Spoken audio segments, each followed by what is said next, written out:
for this episode of the podcast, we are going to be talking.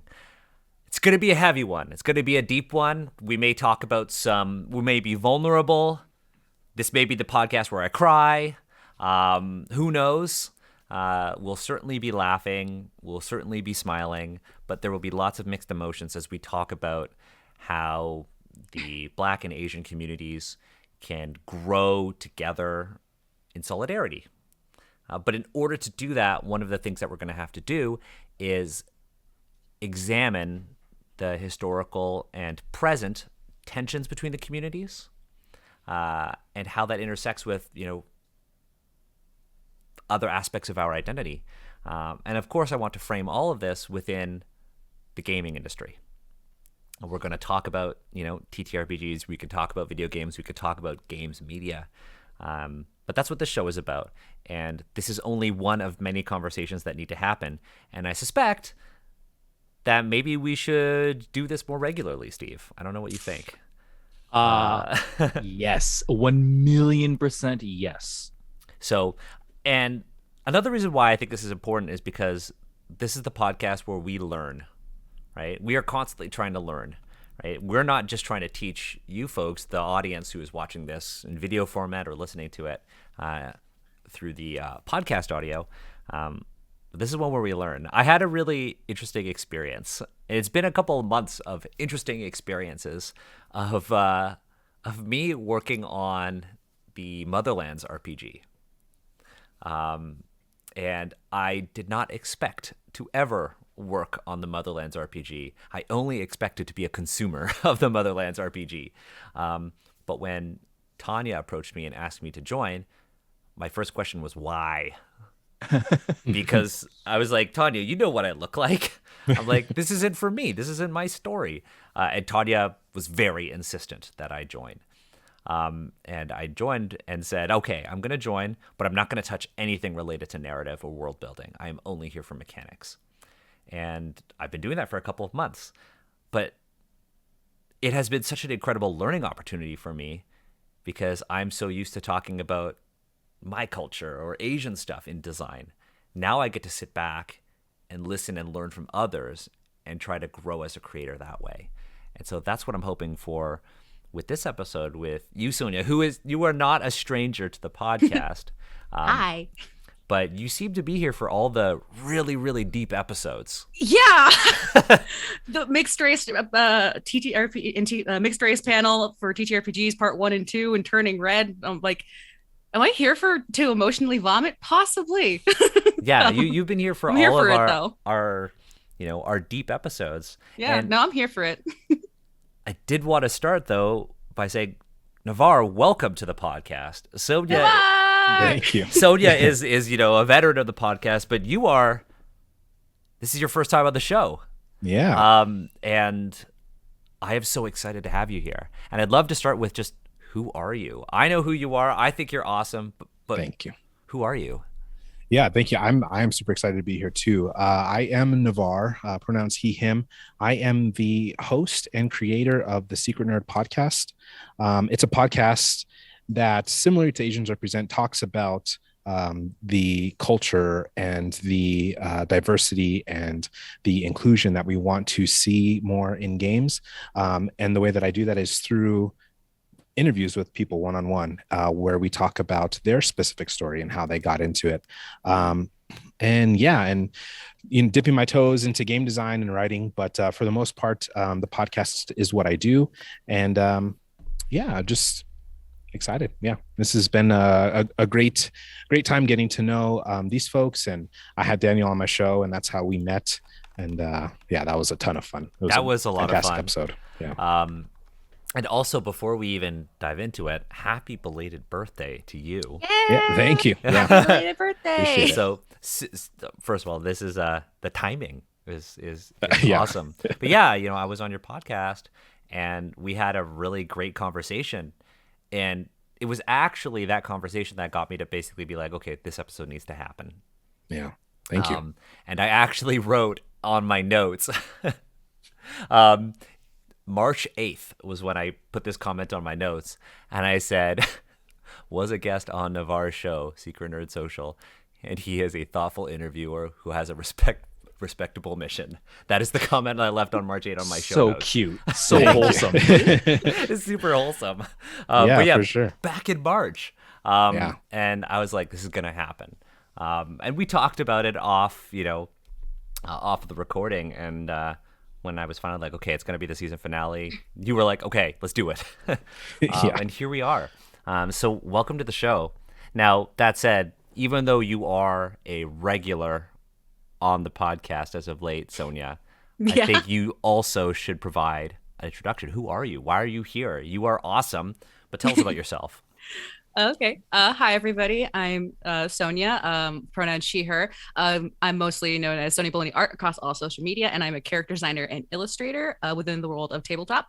And yeah, I'm relatively I've been in the podcast since the mixed race panel. But yeah, I seem to, like you said, Daniel, pop in for the real heavy hitters lately. I mean, you pop in for the real heavy hitters and you contribute a lot to them, right? I like to think it's because that for a vast majority of my childhood, I was emotionally repressed, and now I'm like, I'm not hiding my feelings anymore. We're gonna talk about shit. Yeah, and I mean that is a sign of maturity, right? Another thing that I think is super important is that you have a completely different perspective on what we're going to talk about, being a mixed person. So I guess for the people that don't watch the podcast, listen podcast, or haven't seen the mixed race panel, I am Asian. I am also Black. I'm mixed as hell. If we want to fill the full laundry list of what I am Black, Chinese, Ashkenazi Jewish, Polynesian, Filipino. I think I got them all. But yeah, so coming in with my perspective as not only as an Asian person, but someone that is mixed Asian and mixed Asian Black. So that's my perspective. So we got multiple perspectives here. We also want to note that all of us are in North America. Yes. So we're going to be talking about, these issues from this perspective. Yeah. I think that's something that we should acknowledge more, because on the next season of Asians Represent, we're going to be doing an entire block of episodes that's just on the Global South, with a completely different host. That's not Steve or myself. So very excited for that. That said, I know, Navarre, you're popping in and out. So for those who are watching the video, that's what's going on. But why do we dive into it? I'll start by being vulnerable. So I'm Chinese. I was born in Toronto, and my entire childhood, I've experienced the kind of rhetoric that the Chinese community has historically held towards the Black community. And it's negative rhetoric. Anti-Black racism is a prominent part of the Chinese community here in North America. We're going to talk about why. We're going to talk about how we can try to undo that, because it is a lot of generational trauma. But a lot of this came to light recently because I was talking to my family about what's going on in the United States. So, as folks probably understand, if you're a North American listener, if you're in another part of the world and you don't keep up with North American news, because you don't have to. North America is not the center of the world, even though many of us like to think so. We are not. There has been a sharp increase in anti-Asian hate crimes during the pandemic, spurred on by American politicians. Problem is, a lot of the news reporting tends to unfairly focus on incidents of anti-Asian violence that are perpetrated by the Black community, even though all of the statistics show that there is no one community that is doing this more than another. Yet, we have elders in our communities who are being told by the media that it's just Black people. And this is not a new thing, though. We talked about this on the wrap up, one of our old stream series, when we were talking about Strixhaven. And we shared stories about, things that our grandparents might say, things that our parents might say that are just straight up racist. But this is why an episode like this is so important, because we need to talk about where this comes from. But we also, as like Asian folks, need to also step back and learn from others as to how we can be better and how Asians represent can be better as well. Is this episode just the interrogation of Asians represent? Maybe it is. Who knows? But this is certainly an episode where Asians represent grows. Now, while I did mention that there is a long history of sort of tension between the Asian and Black communities in North America, there's also an extremely long history of solidarity between those communities. Super important to acknowledge that. We have folks like Muhammad Ali, who's protesting the war in Vietnam, right? We have, in pop culture, iconic figures like Jim Kelly. We have Kareem Abdul-Jabbar fighting Bruce Lee in one of the most iconic fight scenes of all time. We have the creation of the blaxploitation genre, right? We have the creation of Black action films inspired by Chinese kung fu cinema, right? And I think it's super important to acknowledge that while we could be great allies, we could always be better. So the thing I wanted to talk about is the model minority myth. We've talked about it a lot, but we need to put focus on how it affects people, not how it just affects us. We've talked about how it affects Asian people, but we haven't talked about and heard from how it affects others. So to recap what the model minority myth is, we'll do it real quick because I don't want to take up too much time on this. You may have heard the stereotypes that, all Asians are good at math. Asians go to be doctors, Asians go to be engineers. I don't know, Sonya and Steve, if that was your experience growing up. It certainly was mine. In high school, I don't know if this is a thing in the States, but in a Canadian high school, there's a thing called the Asian six-pack. Steve, did you do the Asian six-pack? No. So, What is that? I'm gonna guess in my head. I'll you tell don't know what it your is, Steve? I don't, but I bet if I had to guess right now, I can probably get it right. But go, you say first, Okay, and I'll tell you if I got it right. So in Ontario high schools, in grade 12, there are, you pick all your courses, right? And the Asian six-pack is 3 maths and 3 sciences. Is that what you thought, Steve? So it wasn't. What you described to me was just the expectation. Yeah. I can't imagine a world that wasn't that. So when I was in grade 11 going to grade 12, it was like, are you doing the Asian six-pack? I tried and did not do the Asian six-pack. But there was that expectation, right? And that all comes from something called the model minority myth. And this model minority myth goes back to 1966. All the way back to 1966. And even though 1966 doesn't seem very far away, its roots are in something that happened in the 1880s. So in 1966, January 9th, a sociologist named William Peterson wrote an article, an essay in the New York Times called Success Story, Japanese American Style. It's it's an interesting title, right? Now, this came a year after the Immigration Act was passed in the United States, which lifted a lot of restrictive sort of immigration policies.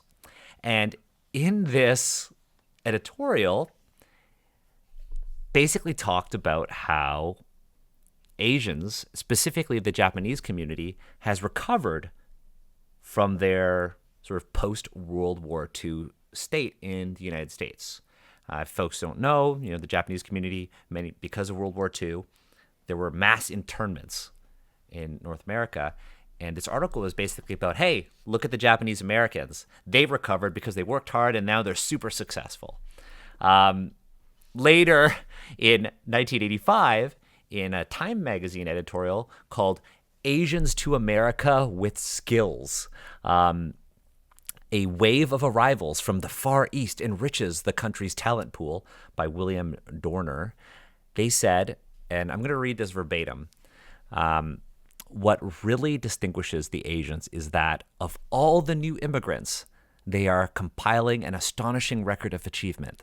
Asians are represented far beyond their population share at virtually every top-ranking university.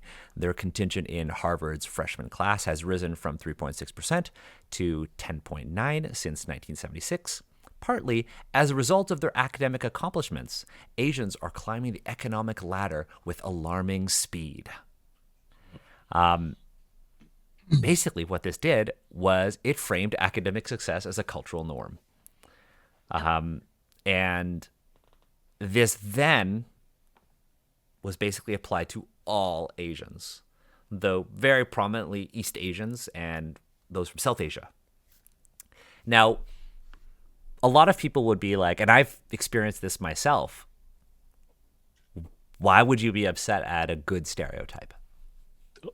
Have you had that? Well, a little bit. I have heard that. Like, why would you be like upset over like a good stereotype? First of all, I feel like a good stereotype is an oxymoron. Correct. Like, excuse me, that's like a backhanded compliment, or like how?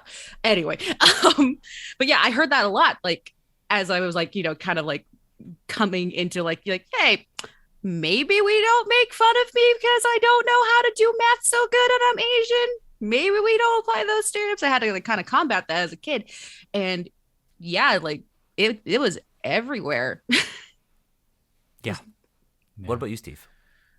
I mean, I have vivid memories of waking up early in the morning, extra early. Sun wasn't up yet. My dad had to work factory hours, so we were up at 4 a.m., which I hated and was really bad for me as a teenager. Like very, very like bad for my physiological like well-being. But I'm getting up really, really early. I'm eating breakfast that I don't want to eat because I want to sleep, because I need to sit there and I need to do math problems that my dad laid out the night before, because there was no way I was going to like show up to math class and not be good at math. Right. So I'm sacrificing my well-being. I'm sacrificing time I could have actually spent resting, or probably more importantly, just being with my family. Like when I'm doing math problems and like math minutes, I'm not talking to my dad. I'm not spending time with my mom or my sister. I'm focusing purely on achieving that myth. And that's time I'll never get back. Like I remember when I was a kid, we had these placemats that were just math problems. I just remember that I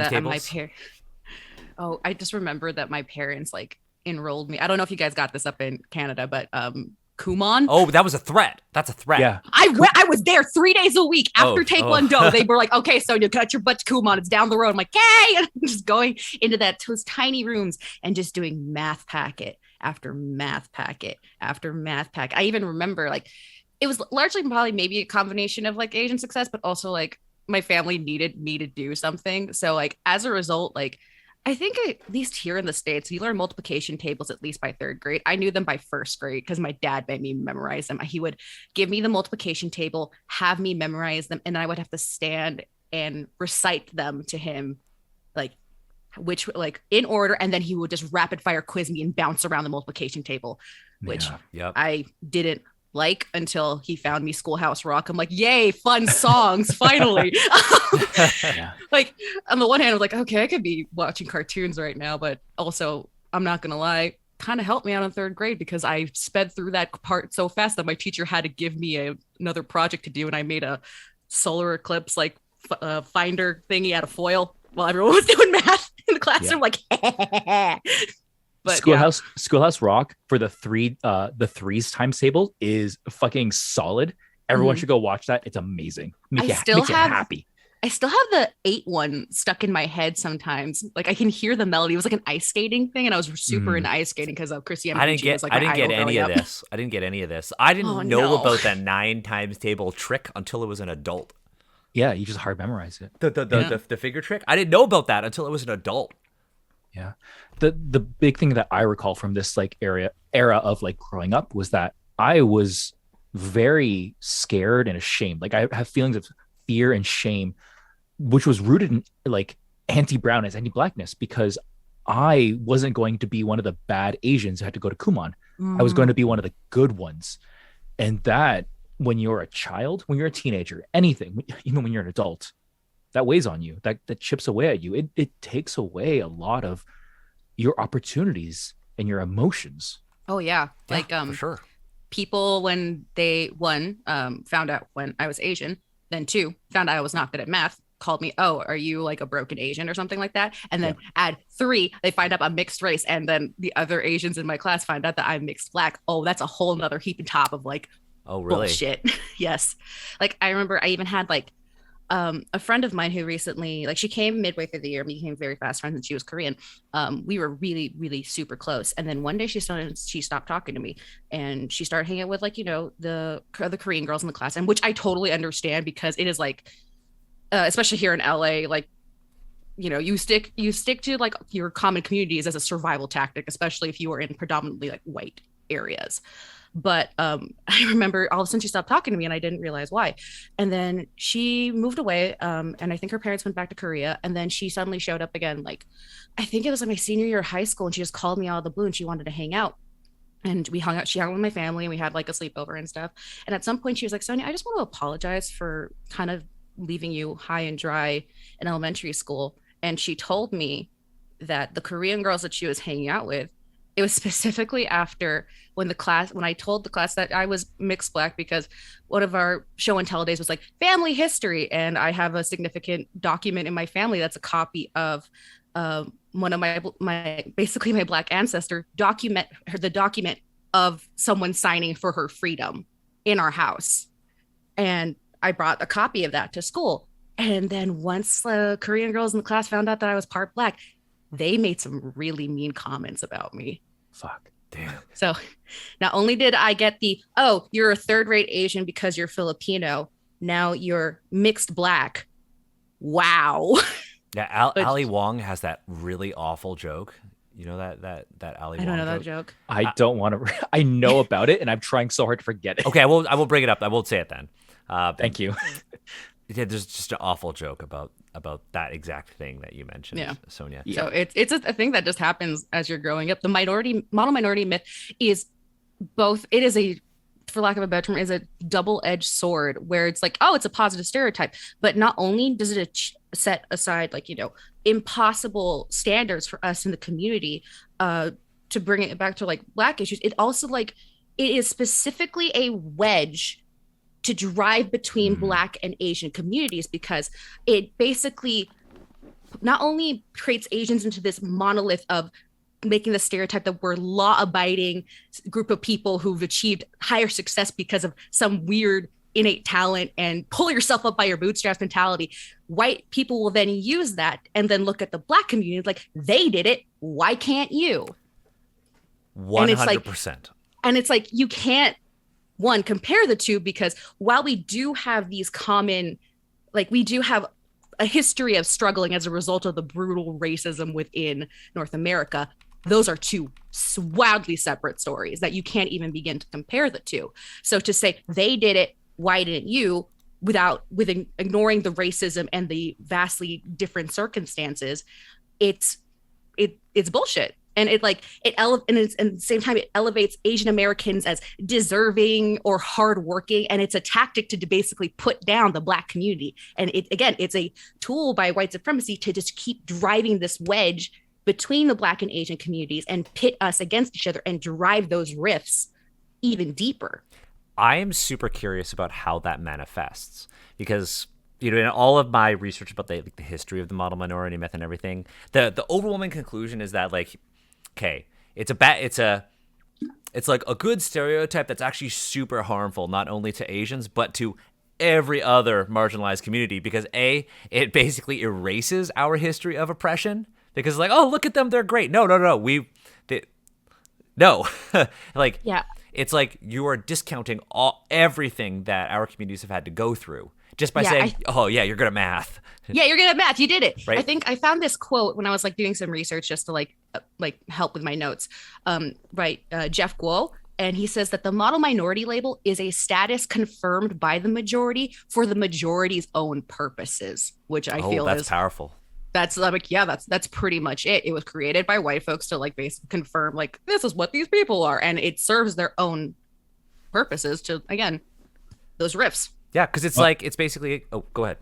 I was just going to say, Daniel, I don't know if you talked about it, but you had mentioned like it starting in the 1880s. And one of the things that I had learned was like the banks would give immigrants loans to open a business or whatever in a Black community where that Black community cannot get that same loan.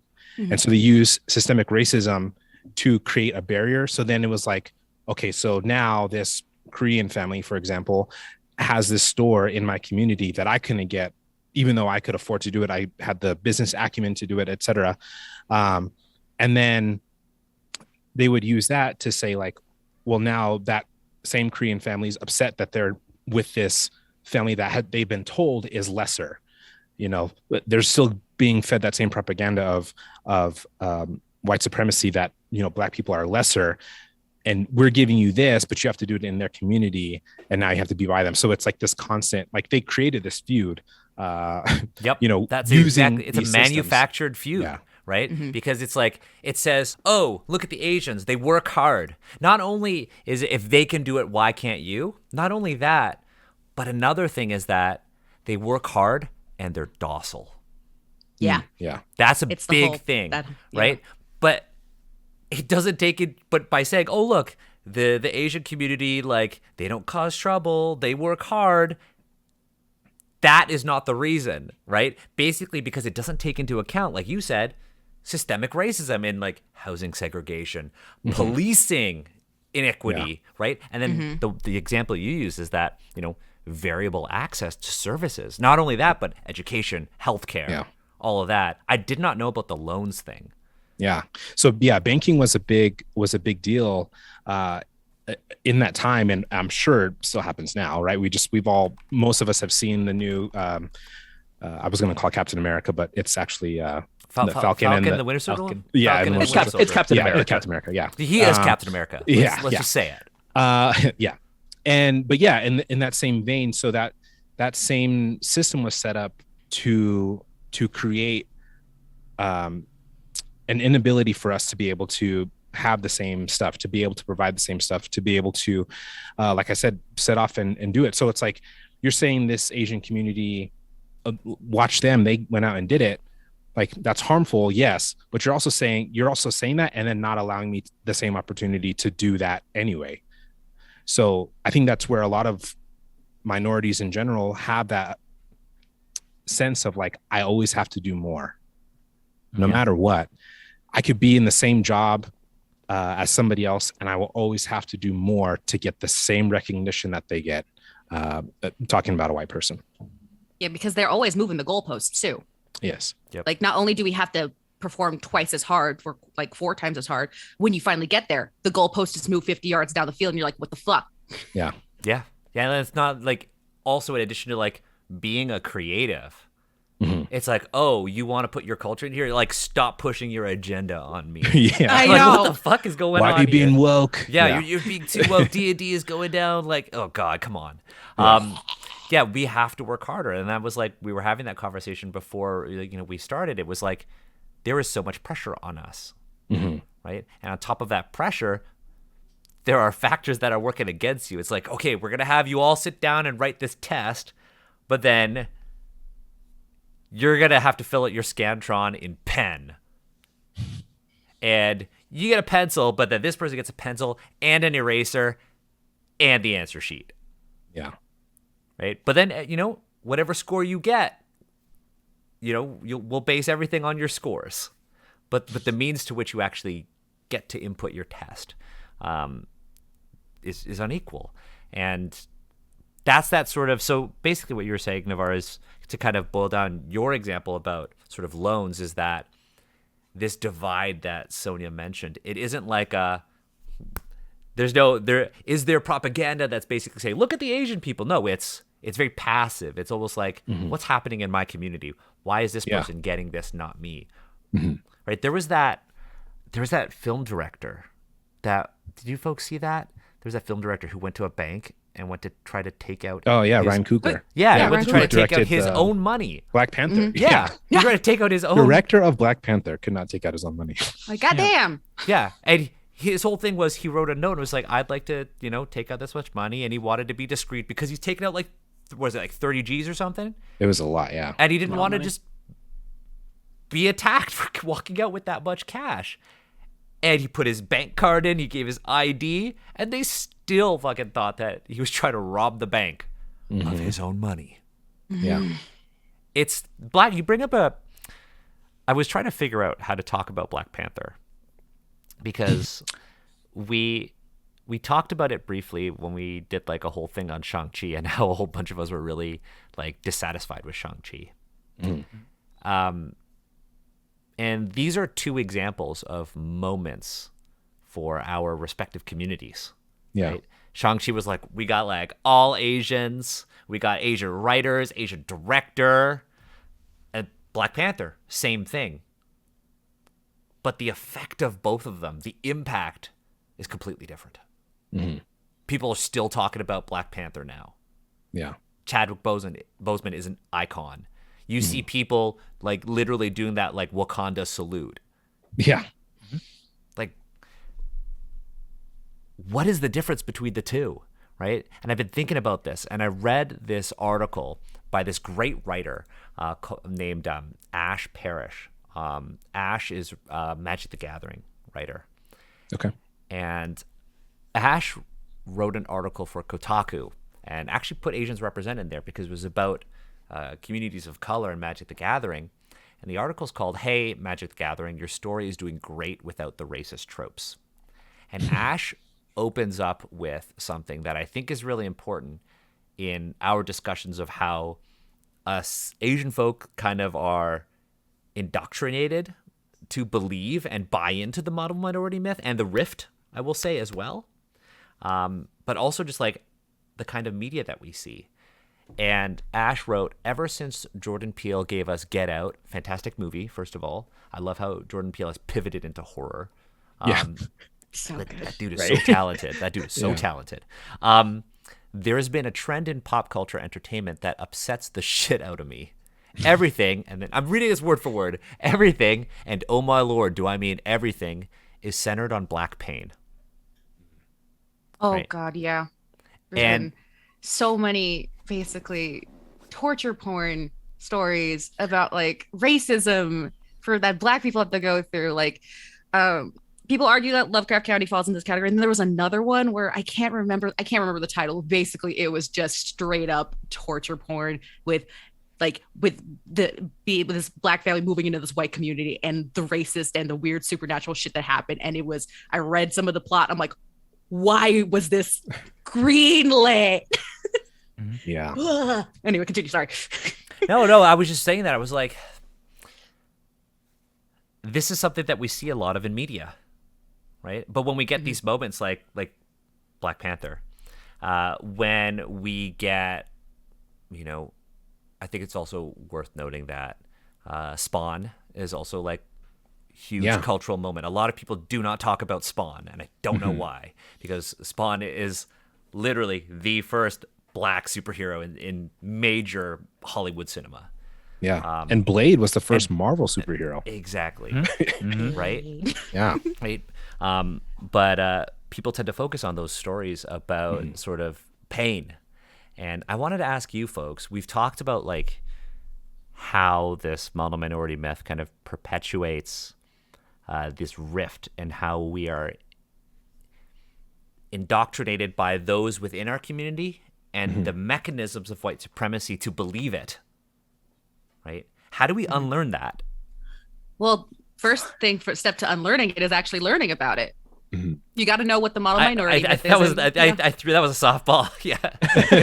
We got to learn about it first, because oftentimes we as children, we are indoctrinated into these really, really toxic things. And the first step to I keep bringing this up, I think, in every panel. I mean, it's Plato's allegory of the cave, where you think that the shadows on the wall are one thing for your entire life. And then you finally get out of the cave and you realize what the shadows really are. And you're like, oh shit, you can't see shit the same way ever again.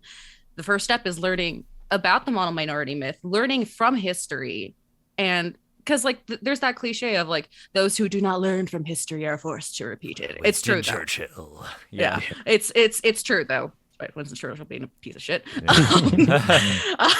But it is true. If we learn from our past and kind of learn to break it apart and analyze it and realize that, you know, why this is the way it is, then we can then take our first steps into undoing it and unlearning it as a community as a whole.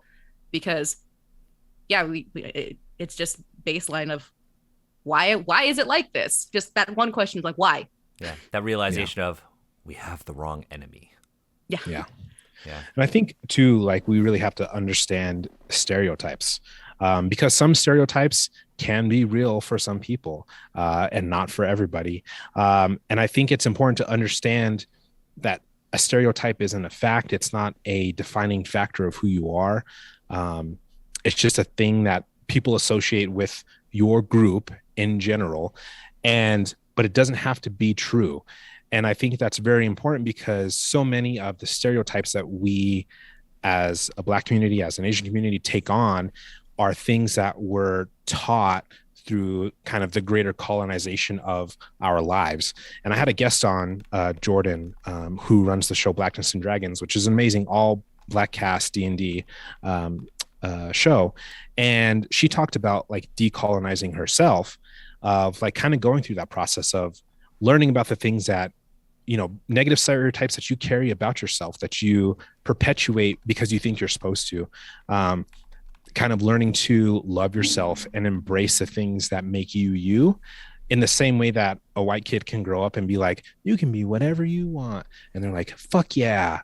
I'm sorry if I'm not supposed to. No, you could fucking swear. Like, fuck yeah. And so, you know, and for us, it's like, you can be whatever you want, as long as you work hard, as long as you work harder than everybody else around you. You really got to put in that work, and you got to, you know, make sure you're not too aggressive, and you got to make sure, like, all of these things, right? It's never just that. It's always this, but also be careful of these other things that you have to also do now in order to get there.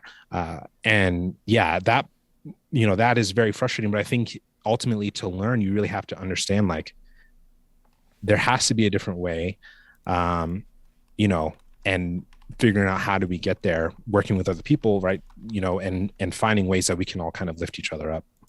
Yeah, absolutely. I do want to talk about that, like how can we lift each other up? But Steve, I want to ask the question to you. Oh boy, this has already been real heavy. How do we lift each other up? So, this conversation has been so great, and it was really easy for me to like focus on pain, like focus on the pain of like everything we've talked about, the model minority stuff, how we have progressed through it, how we engage with it. A lot of it is couched in pain, validly so. But how do we begin like moving through it and trying to find a way to navigate through this fog? For me personally, it has always been through a shared joy between the Black and Asian communities. So I was on a panel, and I was asked specifically if I could make a panel about Black and Asian joy.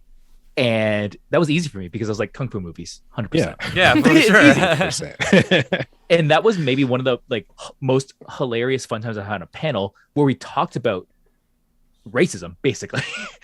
And the reason is because that was a medium where we could talk about how we both engage with the monomorphy myth, how we engage with stereotypes, but we couched it all within power. There was in all the movies we talked about, there was always a flow of power. Who at the beginning of the movie, who has power? And in the movie, who has power, right? And we could really connect on this fantasy of how that power dynamic can shift. And at the end of it, we realized that we're all seeking the same thing, really. And it didn't matter if the protagonist had a certain skin color. What we were looking for was that sense of belonging, for that sense of safety, for that sense of I can have a community, and that community can feel safe and it can feel like it belongs. That was absolutely wonderful. And just the exchange of ideas, that was very cathartic for me and helped me begin to go back to that pain, go back to like watching Black Dynamite and actually understanding where all of these like funny moments, that is couched in horrible laws that were passed, horrible like precedents that was set to hurt that community. And then I can go back to like Bruce Lee. Bruce Lee made decisions, and those decisions were made to appeal to a Western audience. And that is couched in pain. And that's couched in trauma. So from that joy, I could take that energy, take momentum, and kind of progress through these types of media and re-examine them with like my third eye open, I guess. Yeah. I think another thing with Kung Fu cinema is especially with early films against the government, is that the underlying theme of resistance. Mm-hmm. Right. And I think that resonates with both communities a lot. Yeah. Yeah. It definitely resonated with me as a kid, I think on a subconscious level with Bruce Lee. Bruce Lee was a hero of mine very early on because I was introduced very early on.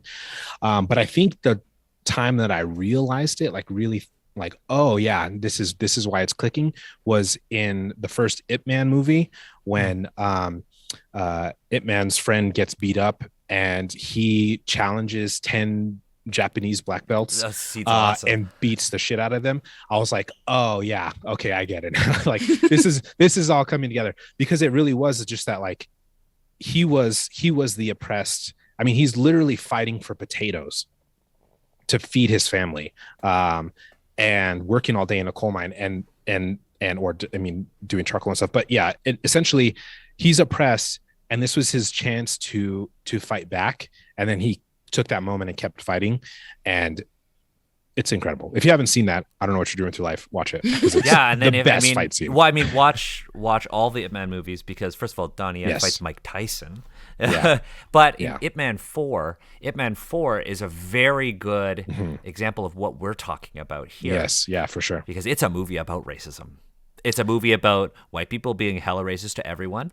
But it's also a movie about the Chinese community being racist to non-Chinese people. And, you know, at first you watch it, you're like, oh, it's a cool action movie. And, oh, it's Scott Adkins, that guy, he's awesome. But then you think about it, you're like, oh, shit, this is a very real thing. Like, that's how my grandparents, like, talk, right? I remember, like, we were talking about having, you know, isolated communities. Sonya, you were talking about L.A. My grandmother has been in the hospital for the past couple of months. It's been very stressful for me and my family. But my grandmother has been in Canada since the early 1960s and never learned how to speak English. Because she's never needed to, because they've been in their little bubble. Their own community. My dad's older sister does not. I've always thought that she spoke English well, but I have now learned that no, she does not speak English well enough to be able to take care of my grandma in the hospital, because she has also not had to learn English here. And growing up, I can think of conversations that relate to Ip Man 4, where, you know, I vividly remember this offhand comment that my grandma made. You know, there's always the whole, like, when am I going to get grandkids? Like, I think that's a universal across. I think that's a universal, but it's like, when am I going to get grandkids? But then I remember them saying, well, they can't be Japanese because of World War II. Yep. And they can't be black. And I very vividly remember my grandma saying, because black people steal. Oh, and that was a moment for me when I was a kid, when I realized, wait, what the fuck? That's wrong. Yeah. No, and I think it touches upon, like, again, we talked about this in the mixed race panel, that it would be incredibly, like, you know, like, short-sighted to say that white racism only comes from white folks. But, like, as a mixed race person, sometimes hi, the call's coming from inside the house. It's your own family. Yeah. Yep. Because, like, I've talked about it in the mixed race panel, like, my uncle, who is unfortunately was like a Trump supporter, would say horribly racist things against black people to my dad, who is part black. He doesn't, and because he is not, like, dark skin, he's like he literally looks like I've seen, like, mixed black Chinese people, and, like, so they were, like, super pale, they have the freckles, and you can tell that, you know, they're, like, they're mixed and stuff. My uncle doesn't know that my dad's part black, and basically saying all these anti-black things, and in light of like the Black Lives Matter movement to his face. And he eventually, my dad was just like, I'm black, right? And my uncle's like, oh, you're black? I'm like, motherfucker, yes. And it's like the calls coming from inside the house. It can come from your own family, from your own communities. And like, again, like, you experience racism from your own families because they're calling you, hey, my little mongrel. I'm like, no, stop. Don't do that. Stop calling me a dog. Yeah. So yeah, it's Christ. like, yeah, it's a whole thing. I mean, there's the mechanism that you talked about, Navarre, about like, yeah, we got institutionalized white supremacy driving this rift. But then we have our own communities that are internalizing that. Right. And teaching. Yeah, we got to fix our own houses first, right? Too. Yeah. In addition to the rest of it. Yeah. I mean, I think like a good example of this from my life, and this is a pretty heavy story, but like as a kid growing up, I grew up with my mom. My mom is white. I am mixed. And so I didn't really have a lot of like examples in general of Black culture other than what was given to me via media. I was an introvert, and so that just kind of kept me in books and stuff. But I have a very close family friend who I consider a brother, who did grow up around that. And when he eventually lived with us when we were in high school, and I was so influenced by him that I took on a lot of that stuff and fell into a lot of stereotypes. And kind of got to this point where it's like, I was not going to take shit from anybody. And we ended up being in a situation where my brother and he and I were jumped by 15 white people with bats and bricks. We all lived, varying degrees of injury. There was a piece of like asphalt from the road that was thrown on my face. That was an inch away from hitting me in the face. Would have probably killed me. And yeah, after that moment, of just kind of like escalating violence to this point, the police came to our house because we called 911, and then proceeded to tell us that they were going to press charges against us for assault and battery with a deadly weapon against the 15 white guys that attacked us. So we got the NAACP involved, and they were able to help us and clear all that stuff off. And then it was like, my mom's like, you're moving to a different school. I do not want you around these people anymore. So I moved to a smaller school, and that smaller school was just not really prepared to educate very well. Like it was too easy, essentially. And I was kind of at this point, I was 16. I was like, okay, I have to get out of this and I have to kind of do better. And I went from that situation to getting a academic scholarship to a college, to University of Kentucky, to like doing stuff, to like, being able to like have success in my life in different ways. But it really does, like, it was a lot of just taking in all this information and processing it and try to do it. And a lot of times we're doing it with very young minds that are not fully developed. And that gets harder when you have to deal with violence, and we have to deal with, constantly being told one thing or another, and getting, going through that stuff, and then getting questions from people who are supposed to be your friends and your family, and them questioning you about how your involvement and things like that. And like not understanding, like, why am I the one that's on that has to defend myself right now? Like I literally almost died for this, for my skin color.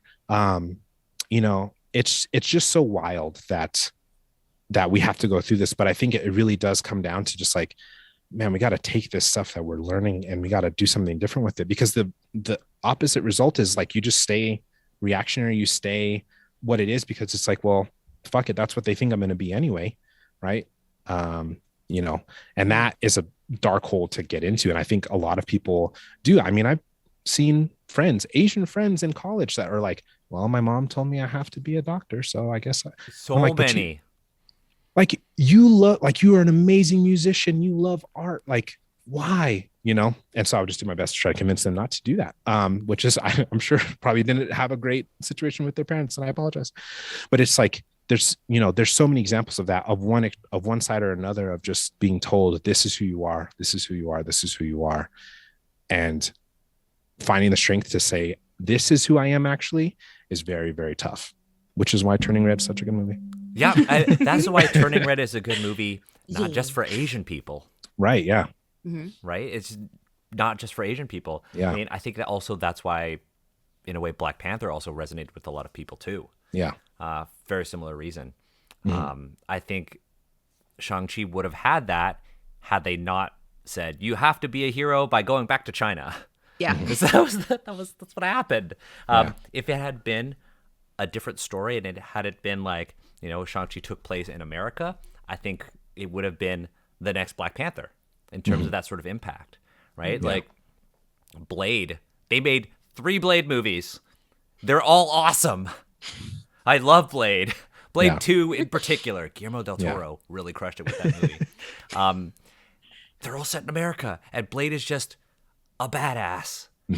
And like a hero. And one of the things you said is like, we can either accept these things or, we can learn and move forward. Now, obviously, we all operate within the game space, right? How can we use games for that, right? Actually, one thing before we get into that, No, go for it, I Steve. do want to comment on violence a bit. Sure. And the reason for that is because I think the Black and Asian communities, there is a lot of overlap, but a lot of also nuance when it comes to violence and how we are perceived through the lens of violence. Right. And I just want to, one, empathize with the idea that when growing up, when you're a person of color, violence kind of defines you, at least for some people of color. I was one of those people where it was very easy to fall into the idea that I'm a very dangerous person because I'm Asian. I'm just naturally more deadly with my hands.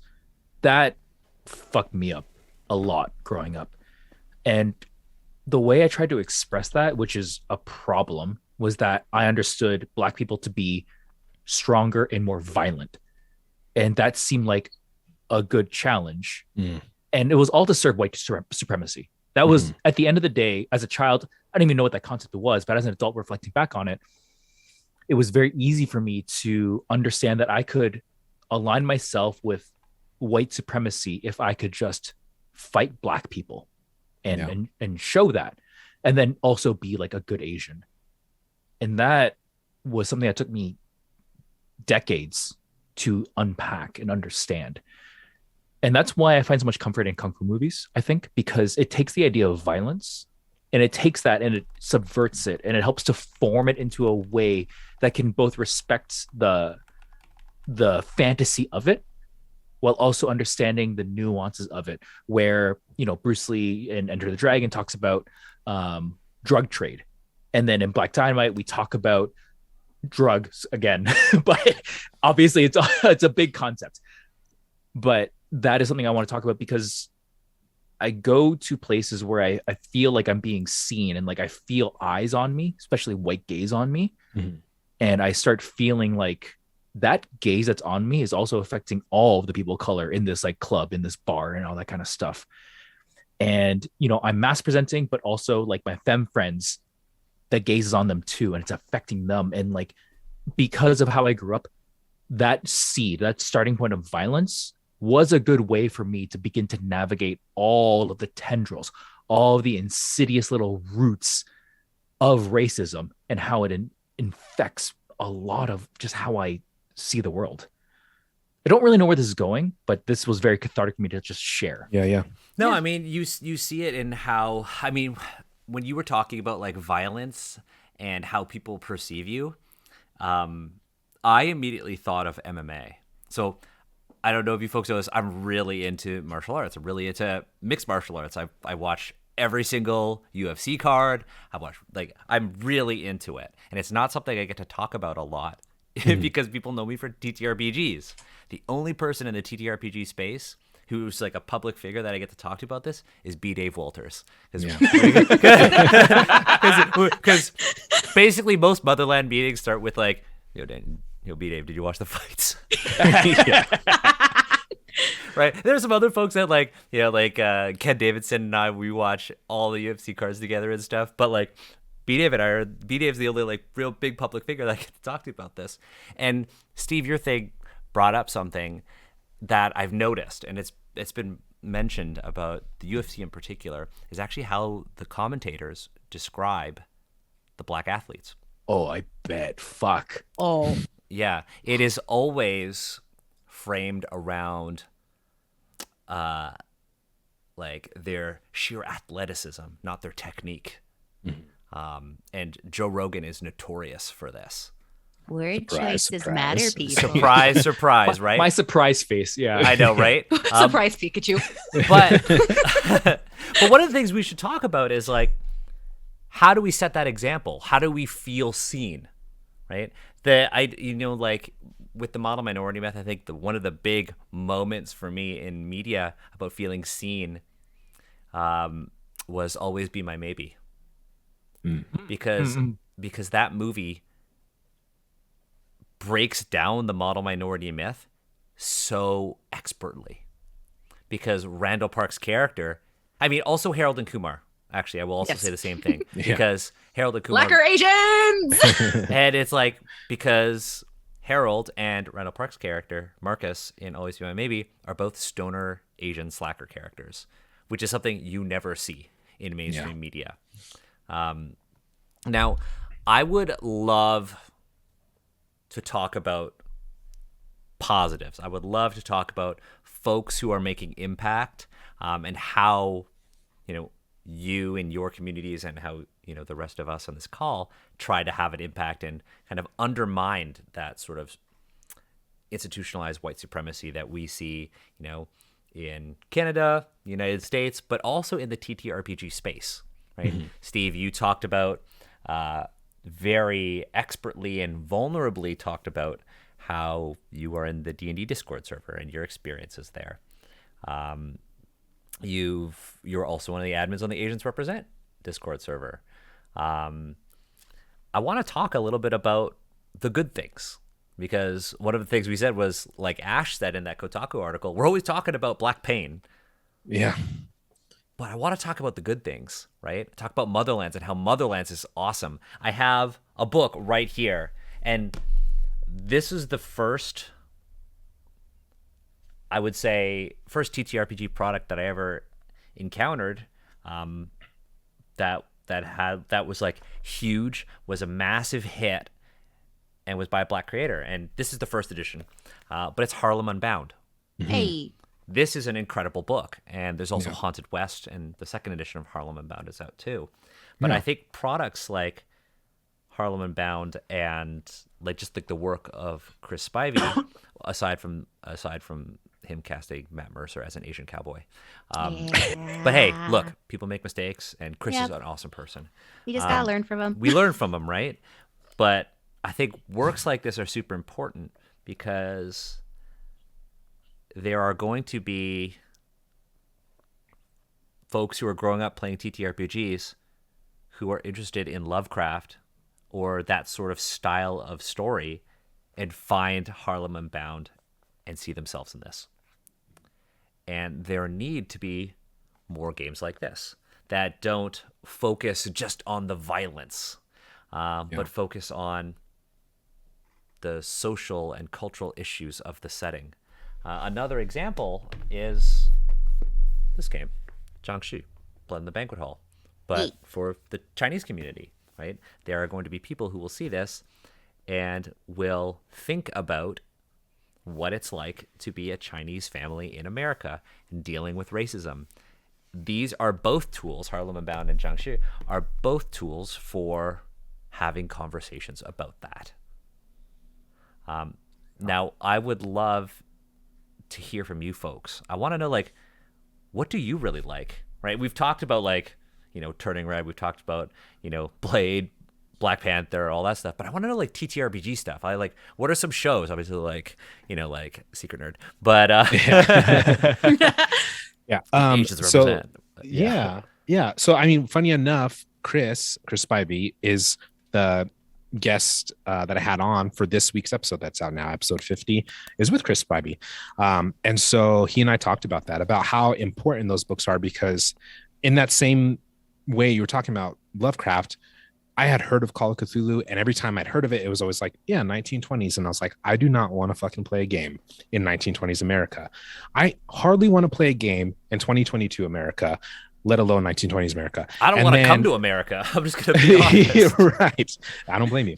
And I had a guest on, London Carlisle, who runs a Call of Cthulhu show, and he was like, well, you need to check out Harlem Unbound. It's written by Chris Spivey. It's about the Harlem Renaissance. And I was like, yes, this is something now that has resonated with me. But yeah, I mean, definitely Haunted West. I think, when I learned that Into the Motherlands was a thing, I was absolutely just blown away. Because in that same vein, like, I came into this without having a lot of pop culture references in the TTRPG space. I avoided Twitter up until making this podcast. I'm so sorry for your loss. I'm so sorry. I cry all the time about it. Yeah. Even like when I made a personal Twitter, it was just like, I'm here, I guess. But yeah, I don't really enjoy social media outside of meeting amazing people. And that was amazing to find, like, oh shit, like there's people that look like me that are making games. Nick Butler made Tidebreaker. To see a game book that has a Black kid with an afro, like doing electricity, like that is so cool to me. Three Black Halflings was a show that influenced me a lot because because it's literally, it just starts out as three Black people sitting down to talk about race and D&D. And I was like, this is incredible. This is a conversation that used to happen, and they've had amazing guests on, and they continue to do amazing stuff. I think, gosh, there's so many amazing examples, but it really is just like learning about this stuff. Sina Inu or Una, I always get that name wrong. Where's my book? Oh, it's all No, you good. Yeah. No, you're good. And then, for me, I play a lot of Pathfinder. When I learned that the Moenga Expanse book was going to come out, and when I got the book and saw what was in it, I talk about Pathfinder a lot. Like, I was just over the moon. And then to learn, like, not only was this book made, but it was also written by Black freelance writers, Black artists drew the pictures. Like that. Yeah, that stuff it makes a world of difference to have representation in these games. And can't get varied representation. Yeah, absolutely. Yeah. It's not just like, we don't want that one story, that one narrative, right? Because just like the model minority myth, like the one of the damaging things about the model minority myth is that it creates a singular identity for a diverse group of people, right? Yeah. And that's the thing with games media. You need to have everything. Well, I mean, and you guys talk about this a lot too, like Asian, right, is an encompassing term that we use, but it's like there's so many different versions of that. In that same vein, there's so many different versions of Blackness.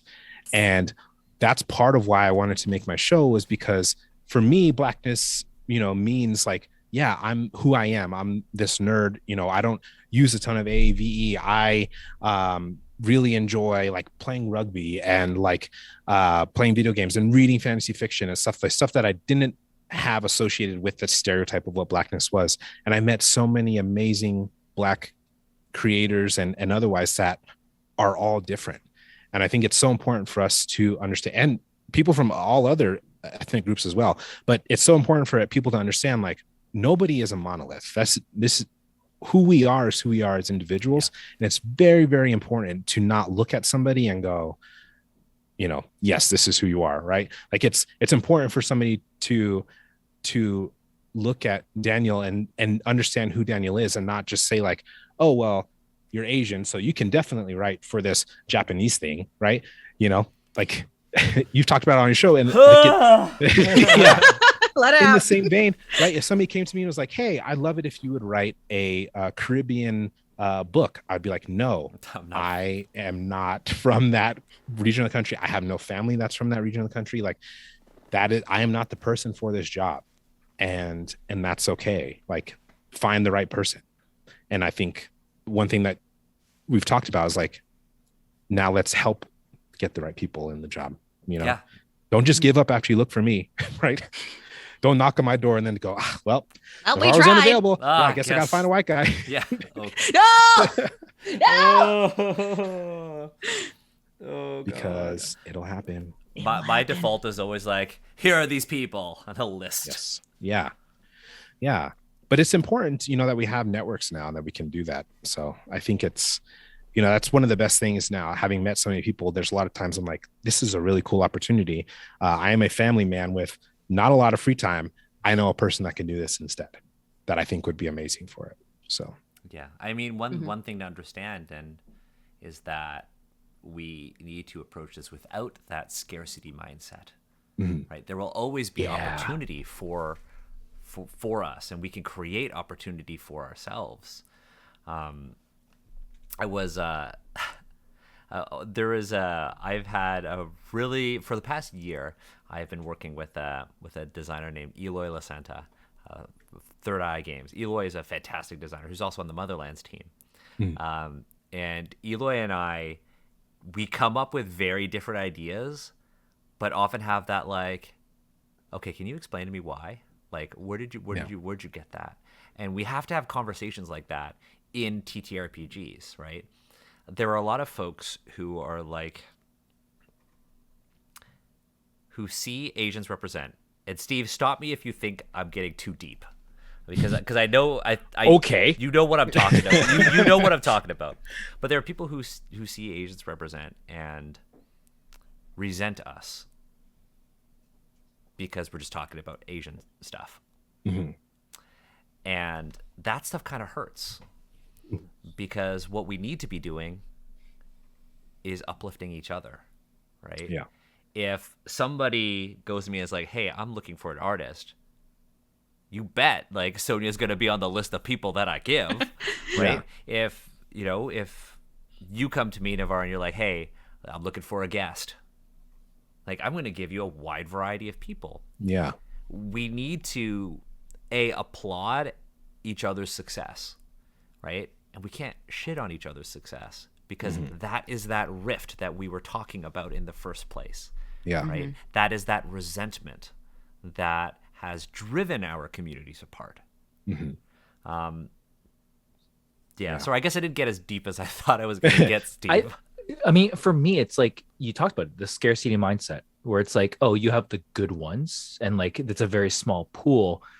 That is a falsity. That is wrong. There are so many talented people out there, and the fact that you don't know them, you should deconstruct that. You should look at that, why that is, and what your perception is. Go ahead. Like, analyze why you don't know them, but also put in the damn work to find them. Okay, because I am so tired every 2 weeks of another white person going, hello, fellow friends and allies. I'm new here, but can you point me in the direction of some diverse actual plays? And everyone just says Asians represented in Rivals of Waterdeep because they only mention us for that shit. And only when diversity is in the mix, or if it's within our respective heritage months. Yeah. I'm tired of it. Or Put in the work. Or like when people only interact with us because we've talked about something traumatic. Yeah. Our pain, right? It's like, oh, I'm so sorry you had to go through this. Can I send you this thing? Right? No, but here's my Ko-fi. Yeah, right. Yeah, I mean to that notes. Right, yeah. to that end, early on in my show, I was just on Twitter and I saw this person, Brandy Rose, and they were like, hey, I just interviewed this person for the show, and I was like, oh, this sounds very similar to my show, like kind of eerily similar in a lot of ways. And I was like, oh, this is super cool. So I reached out to them and I was like, hey, we have similar shows. I would love to work together, do whatever I can to help you, and it became a thing where I went on their show, they came on my show. We just were uplifting each other. And we talked about that of just like, we are not competition. We are both out here trying to give a platform to marginalized voices. And we can both do that together. Even if we interview the same person, we're not going to have the same experience. We're not going to come at it from the same direction because we're two different people. Yeah, absolutely. I think there's like this big mindset that in tabletop RPGs, but also in business and other verticals, it's a zero-sum game where like the pie is only so big and you want to try to get as much of that pie as you can. Right. That is wrong. That does not have to be the way it is. You can make the pie bigger. You can make more pie, and everyone can enjoy more pie. More pie. Exactly. But it's very easy because of, we're speaking as like people in the Western world. It's very easy to be in this capitalist mindset of there's only so much to go around. And if you don't capitalize on it right now, you're going to lose out. The fact of the matter is you can grow the pie and everyone can enjoy more. Or that one's self-worth is their salary. Yeah. I mean, that's a whole other thing, right? But another thing is that, like, a lot of people just look at follower counts and think follower count is an indicator that of someone's value, right? That is, I mean, for us, that's something that we are very conscious of. It's like we're not gonna pick a guest or ask somebody to join us because of their follower count. We're going to pick them as a guest because of their impact. Yeah. Right. What they bring to the table. But we have to think like that. We have to uplift each other. We have to give people spaces. Like, not only do we have to talk about and celebrate each other's success, but we also have to help each other create safe spaces. Right. And I think this is an opportunity to talk about like what we've been doing, because I know, Navarre, you're going to. I saw your tweet. You're going to get ready to start streaming soon. You're going to do some like gaming streaming and like art Summer streams. 2024. 2024. Counting down. I joke, but I really just have to learn all this stuff. But yes, that is something I want to do. But like, starting streaming, like one of the things we didn't have before we started streaming was a Discord server, right? And it kind of took an audience member being like, "Oh, do you folks have a Discord server?" And then Steve, Bam, and I were just like, Shit. We never thought about that. And it's just like, well, okay, let's make one.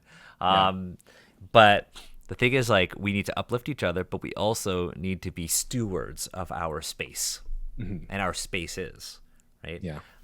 Just like the work you're putting in, Steve, in the D&D Discord, the unpaid emotional labor, but also unsolicited as well. You're doing it because you want to have an impact, and you want to. The reason why we do this too is like you want to make the hobby better. You want to make the hobby more inclusive. If our reaction to things like Candlekeep having ramps in a dungeon is always like, "Oh, this is too woke," or like Radiant Citadel is all like black and brown creators. It's like if our reaction is always like, "Oh, you're being too woke," your hobby will die and nobody will flock to it, right? Yeah. It makes sense from a business perspective as well. If we're talking about capitalism, to have as many consumers as possible. Yeah, like You wanna make every more pie, year. yeah. You want to make more pie. Every year, there's that article that comes out like a recent study reveals that films with more diversity earn more money. Just in, water is fucking wet. Yeah. Fucking Like, calm down. shock is to Pikachu's. Right. I want to talk about that like D&D Discord for a little bit. Please do. Please do. One thing that I really wanted to highlight there, and again, the D&D Discord is managed by community managers, and they struggle and they try to do their best. And I think it's absolutely a story of constrained resources. That said, one thing that made me go into the Discord and like begin these conversations and create space and like highlight things is because I woke up one morning, I guess, and I was like, how many people of color are there in this server? And I realized I could name maybe like 2.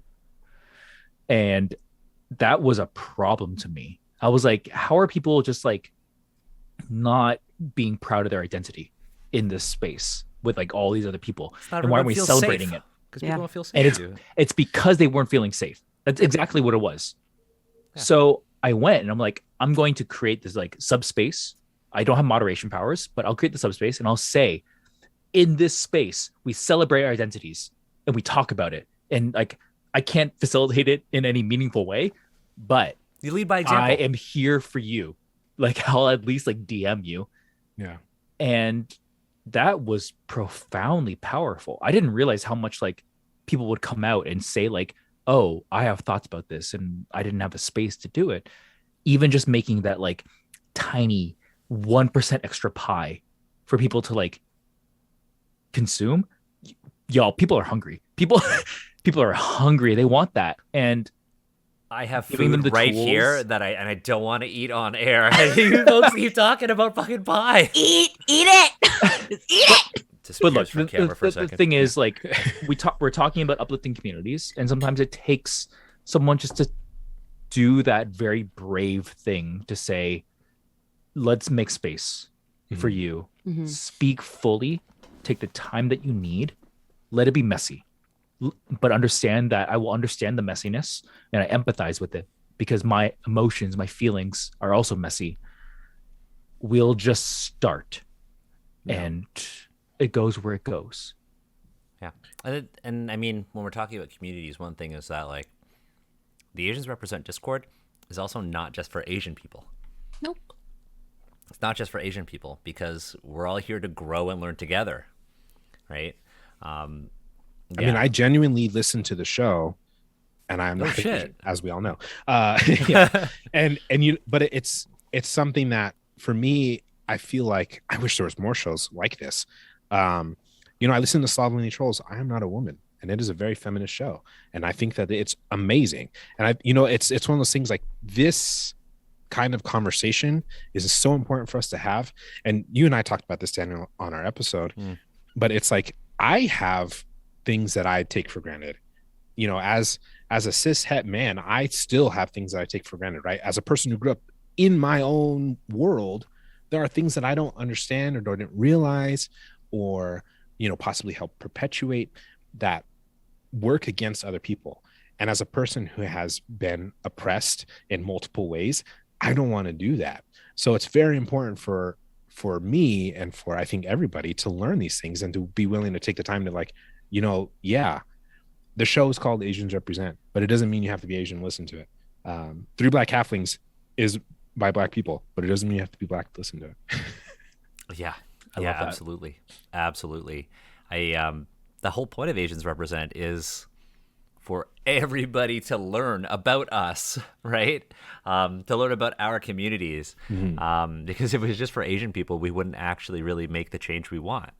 Yeah. Right. If it was just like only Asian people can listen to Asians Represent, well, then I wouldn't have read Oriental Adventures with Steve live. Wouldn't have done that. Yeah. Remember that, Steve? How could I ever forget that? Remember that? That's yeah. It's interesting. Now, there's one thing that I've been watching the Twitch chat, and Mahar, shout out to Mahar. Go buy Mahar's games, maharhar.itch.io. Mahar mentioned in talking about the Discord, the D&D Discord, said, I think this is more of just like a conversation starter, but how many people admit that they're POC in a space? Unfortunately, for many, self-erasure is a method to make hostile spaces safer for them. And I think that's exactly what you were talking about, Steve, right? It's like people that play online games. If you have a feminine voice, do not turn on voice chat.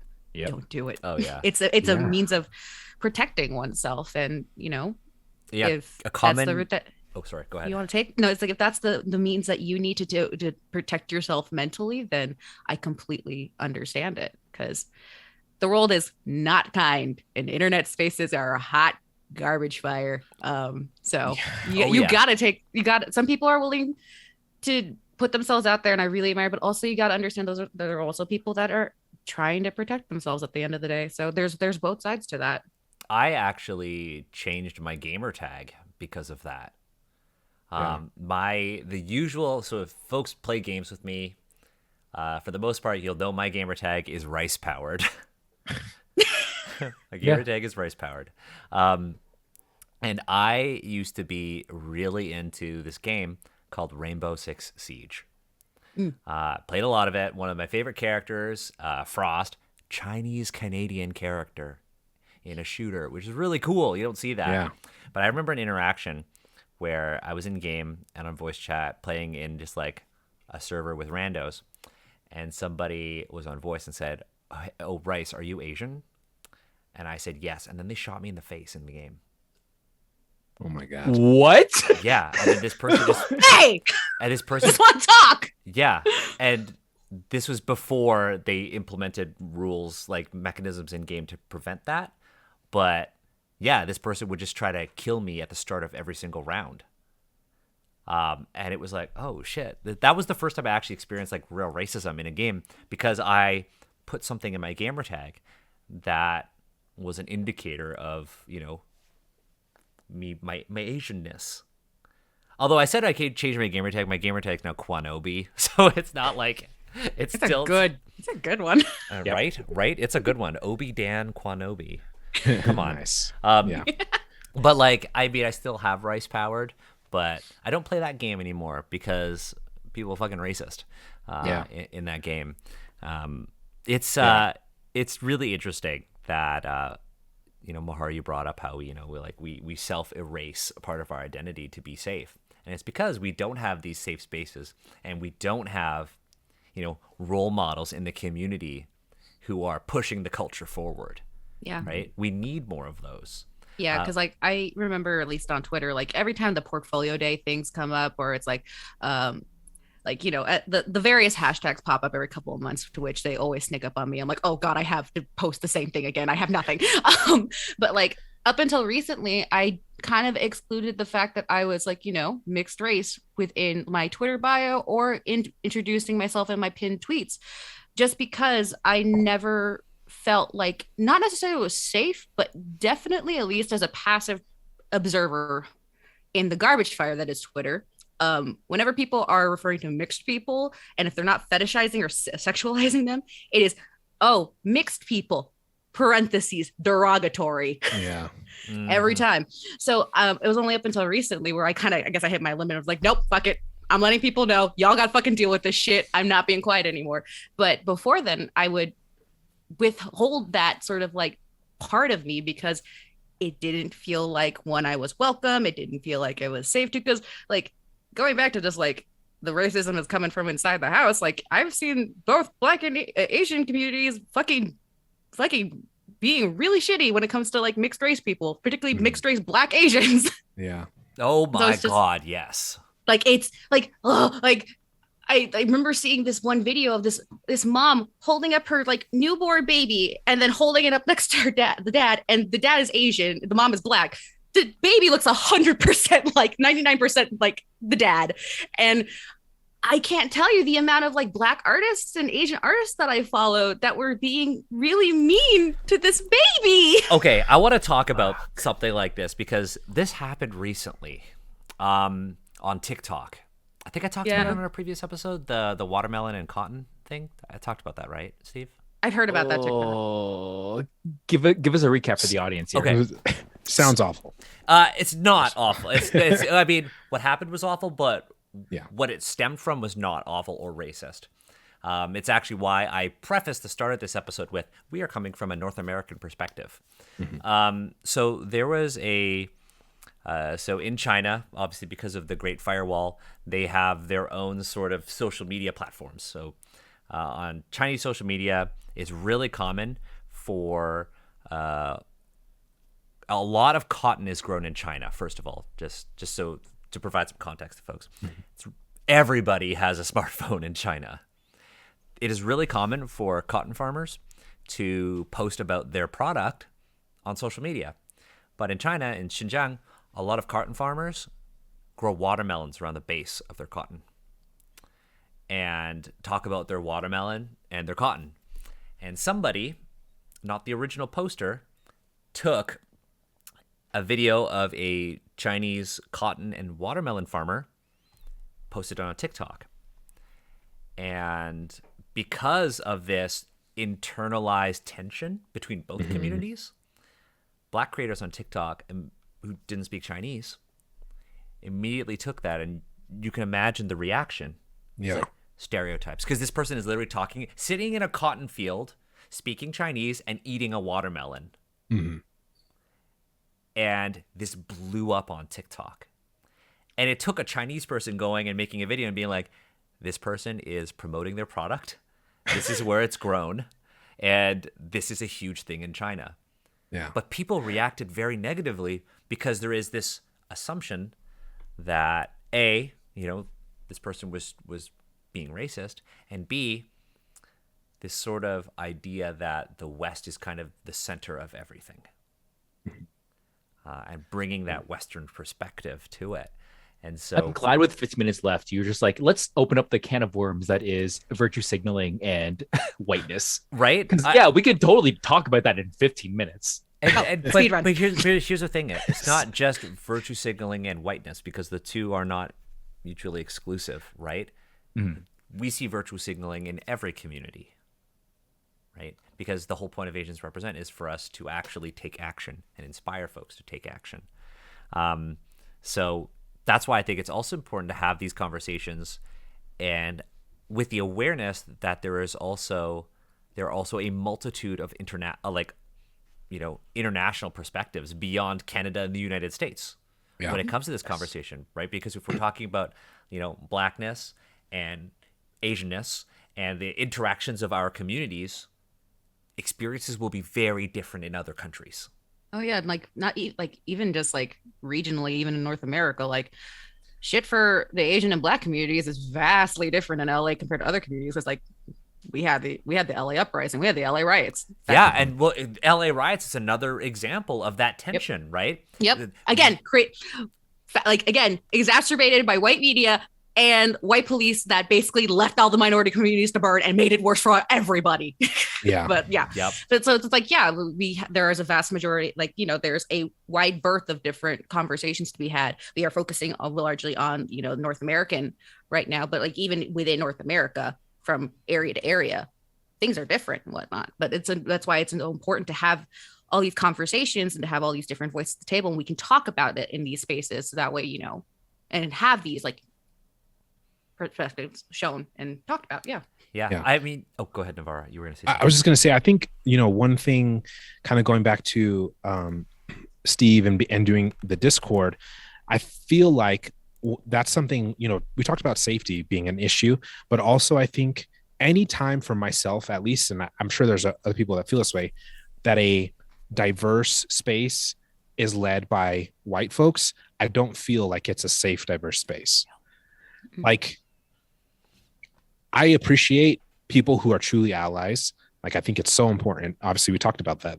It really is so important. But I also don't want to join your space to get the diversity I need. Because I think if you're really about it, find a space, create actual connections, and then do what you can for the people that are already doing it for you. We don't need what this is becoming, a white savior. And I think there's a lot of people, especially in the Twitter sphere and Discords, that are coming from a position of white supremacy, essentially, of having power, where minorities are working towards it or have it in their own way. And they're trying to say hey, I got it. I'll do it. I can do this thing for you. I can look at this community I've created. And it's cool. Why don't you support a community that's already in place, ran by people who are actually affected by the thing? Because I think that would be more impactful and a bigger show of allyship than trying to get brownie points for creating a diverse space. Yep. Yeah, diverse or don't tokenize people too, right? Yeah, That's for sure. Another thing. Mm-hmm. I mean, that's what we talked about in that cultural consultant episode. Yeah. Jeez. Yeah, I'm just so happy with this conversation, and I want us to make sure that we do more of this. Another thing that I know folks will want us to talk about in a future episode is anime and the Black community. Oh yeah. I gotta think on how to approach that episode. Yeah. I gotta think about that, but that is one that I want to do because it's important, right? From a cultural and from an artistic perspective too, right? Because the depiction of Black folk in anime is either pretty good or really, really bad. Or very bad. Like real racist. Yeah. So I think that would be something to talk about. But I need to figure out how to approach that topic. And that's kind of, that comes with the territory. That's the challenge of doing Asians Represent. That's the challenge of trying to put in the work. Like Steve going into the D&D Discord, like us having this conversation, like you, Navarre, sharing that story from your childhood. Yeah. Right? Like we need to be vulnerable, but we also need to know that we could be vulnerable around people we trust. Now, that said, we have a question from one of our patrons. I should have. I did tell you folks about the question ahead of time. No. But the question actually comes from Connie, who was like, "Oh my God, Navarre!" I love Connie so Connie's much. great. Yeah. But said, "What does building solidarity between Black and Asian communities look like to you?" I know there's not like a one answer sort of thing. Yeah.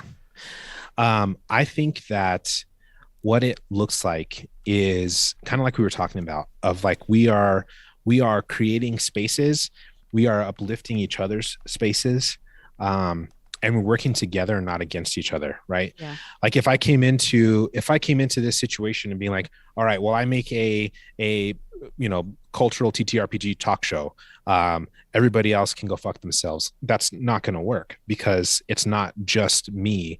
And so I think it's very important to find other people to the same way that I was talking about, like, white folks, stop making diverse spaces and go find a diverse space to help and uplift and be a part of that, and don't try to lead it. I think in that same vein, we have to work together to say, like, these are things that I can do. I'm willing to help you with whatever you need help with, and vice versa, and then lift each other up. When I talked about streaming, I had multiple people from multiple different places come to me and be like, hey, like mutuals, because I restricted it, but like, hey, I will absolutely help you with this thing. And I think that's so cool to just have those resources. If we don't work together, we don't have those resources. I'll tell you, this is like one, I've only told one other person, but my dream panel is me, of course, because it's my dream. Asians Represent. Yeah. Done. 3 Black Halflings and the Slovenly Trolls all on one panel. Yo, let's manifest this. And my other dream is, like, please, somebody out there make a Latin TTRPG talk show, just because I just want to listen to it. That's it. Can everybody on Twitter just kind of tag all of these shows? Yeah. If there is one out there, I would love to listen to. I'm not aware of one yet. So, but yeah, I just think it's one of those things, like, we really have to just like we want other people to put in the work, we have to also put in the work ourselves. Yeah. Bandwidth not included, but, like, make sure you have the energy to do that. But I think it's so important to just be like, if I didn't reach out to Daniel, we wouldn't be in this situation. And I did it because I wanted to add to the platform that you guys created. I wanted to give you a chance to talk about your own story by yourself. And you will not be the last Asians Represent guest on my show. I promise you that. It's so important to really just give each other the space, because even in a small show like mine, we don't always have the same audience, right? And it's so important to just, like, hey, if one more person is seeing this and understanding and going, oh, holy shit, I shouldn't use the word Oriental anymore. Like, yeah, you learned something today. There you go. This is why. Yeah. But there's so many things like that. So many small examples. Like I said, myself, as a person who is pretty educated and pretty good about being conscious of the things that are wrong in the world, I still sometimes have internal biases that I have to work through.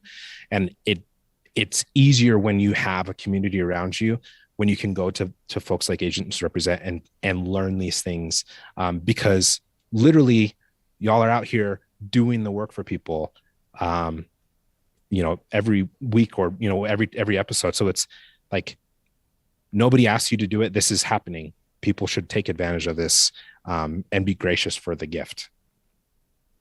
Yo, I'm gonna just take that sound bite. Someone clip that shit. I'm gonna clip that. I'm gonna take a sound bite. I'm gonna make it my my ringtone. Yeah. So the answer to your answer to Connie's question is very much, what does building solidarity look like? It's, for you, it sounds like collaboration. Yeah, Yeah. absolutely. Yeah, What's that collaboration. saying? The rising tide raises all ships. Mhm. Yeah, I And gotta. like, Oh, go ahead, Sonia. and also like, I guess also in light of that, also realize that when it comes to like supporting each other in allyship, it's not a point system where it's like Right. I supported you. Now it's like be genuine in your support, because I can't tell you time and time again where it's like I see the kind of underlying tones of I got you this one time. What about my turn now? Mhm. And that's kind of an icky feeling to have. Like I saw it a lot from a lot of people were like, hey, everyone better show up to like, hey, we showed up for Black Panther, y'all better show up for Shang-Chi. I'm like, don't do that. That's not Don't that's not do the that. move. That's not the That's move. not the move. Yeah. But yeah, just be genuine in your allyship and supporting each other and lifting each other up. Again, bandwidth permitting, because Yeah. some of us are tired. Yeah, for sure. Yeah, absolutely. Is that your answer as well, Sonia, or did you have? Yeah, pretty another- much. It's Yeah. it's again, just be genuine in your allyship. Be Mhm. there for other people. Be willing to have these open conversations and to learn from different voices. So that way you don't get caught up in your own internal biases. Because oftentimes if you end up in your own internal biases and you mess up, you wind up in the sorry you got offended camp, and we don't go nowhere, and the rifts just get bigger. Yeah, be willing to learn. Mm-hmm. Be willing Yeah. to learn. Be willing to admit mistakes. Be willing to acknowledge that people will know things that you don't. Mhm. Right, Steve, do you have an answer to Connie's question of like what does this building solidarity between the Black and Asian communities look like? What does that look like to you? From personal experience, I find one good way to help kind of navigate that this maze of emotions and untangle this is to focus on joy. Focusing on Asian and Black joy can be a really good way to start the conversation. I've already talked about, kung fu movies, and we can talk about Black Dynamite. We can talk about Bruce Lee. We can talk about all these kind of things, and we can share in that joy, and that bump, that leverage point can be a really good way to kind of deconstruct that. Take Black Dynamite and talk about drugs in America and how that has affected the Black communities. Take that movie and talk about the Asian influences on like Black cinema and vice versa. Take Bruce Lee films, see how they have like influenced, and see how they like also influenced Bruce Lee when he was trying to figure out ways to make movies that would appeal to white audiences, right? That is one way of doing it. I have a panel. Connie has given me a platform, so props to my bro here. I'm going to be talking about sports, and as going into this idea of like joy between Asian and Black communities, I'm going to talk about sports because I think hockey, basketball, fucking tennis, figure skating. Let's talk about people of color in these sports and how we have to fight for our joy and the things that we love doing with our bodies. I love that. I love people who watch these things and like get hyped up for that. And I think we're going to have a panel that's just for like an hour, 2 hours, whatever it is. We're going to celebrate people kind of like doing activities, moving ourselves around, and people just loving it. Michelle Kwan, not related, but AKA my idol growing up next to Yeah. Christy Yamaguchi. yeah, Exactly.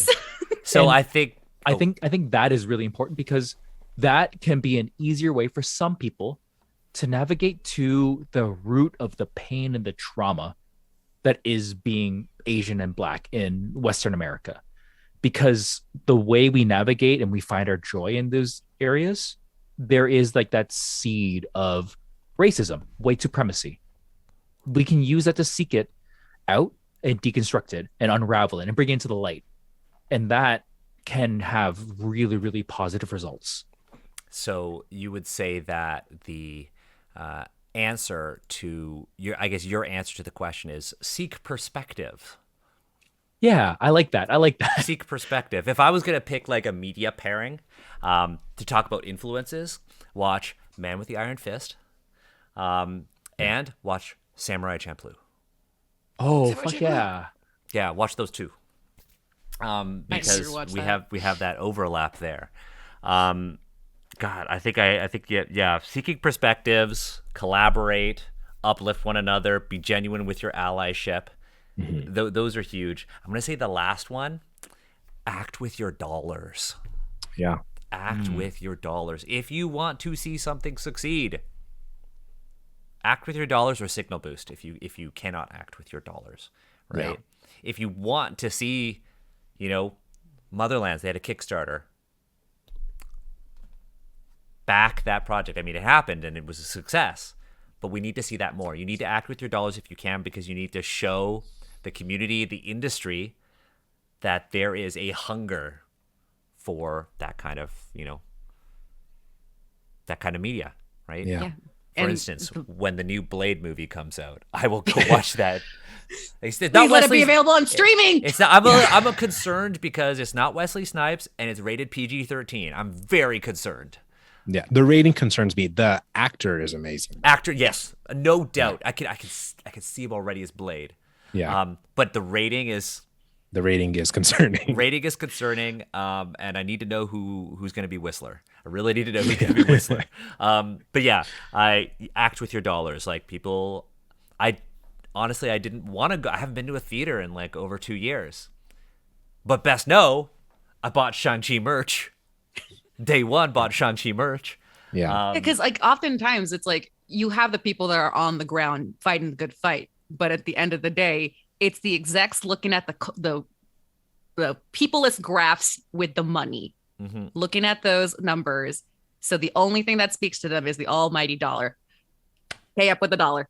That's how you show support, because there is the benefits to, signal boosting and showing your support through like, hyping people up. But then you have to kind of do that extra step. Like, how do I show the execs that are not paying attention to the people on the groundwork, that are just looking at the numbers and the demographics and all that stuff? Like, how are you going to show that? It's with the money. I'm gonna say add one more thing, and you just reminded me of that, and it relates to Steve's thing about joy, right?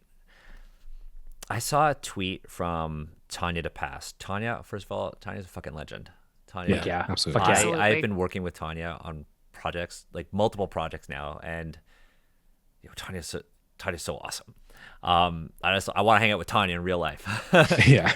But like, Tanya posted a tweet. I don't know when it was. It was a while ago, but Tanya said, something along the lines of like, why do you folks only interact with me when I'm talking about something awful that's happened to me? Yeah. Right. Yeah. Right. It's like, don't just do that. Please don't just do that. Right. Yeah. Share joy with people. Tweet at your favorite creator of color and tell them something awesome about their work, regardless of their follower count or anything. I'll start, Sonya. yeah. I love the art that you do, Sonya. I think I can very vividly picture your Twitter profile header. Yeah. Thank you. But that said, Blindsided. I was like, what? what a compliment! Ha! No, I'm like Izza. I'm just like, Yeah, Izza. Every time I compliment Izza is just like, don't talk about my work. I'm sure that's not related at all to personal color trauma. I know, right? Yeah. no. There's no way. That said, speaking of hissing, I think it's time to bring out Marla. So we're gonna bring out Bring me the Marla, orb. and we're also my partner. You can see my partner on the camera. Trying to get Stealth. Oh, too good. Hey, I'm just gonna let She's people so enjoy this. big. She's biting. Okay. She's fighting it. Don't She's fight it, biting. Marla. But that said, we need to thank our amazing patrons for this. Hey, Marla, go say hi to everyone in the mic. Are you gonna say something, Marla? Was getting used to it. Now, not so much. Marla was getting used to it. But Marla and the rest of Asians Represent, we have a lot of people to thank. Our amazing patrons, especially our guardians of the realm, Brooke Bright, Pixel Grotto, Jeremy, Daisy, May, Arjun, Nair, Justin, and Hua Yan. And then, of course, the most honorable folks, Metalweave Games. Shout out to the Albert plush. And all the amazing Baby Bestiary content. Valorous Games, Liana. We're going to be doing some amazing stuff this year. Dungeon Glitch / Matt. Super honorable, because one of the things that I see a lot of on Twitter is Matt always posting great Twitter threads, just signal boosting people, using their platform. And the most honorable ×2 Epic Impulse and another Matt, NAMEX Toronto. We will see each other soon, hopefully at a con in the near future. Marla, do you want to say bye to everyone? Before She's we looking for go, escape routes. I'm going to have everyone's socials in the show notes for the podcast and on YouTube. If you're watching the videos, you'll see everybody's socials. Go get some new perspective. Go listen to Navarre's podcast.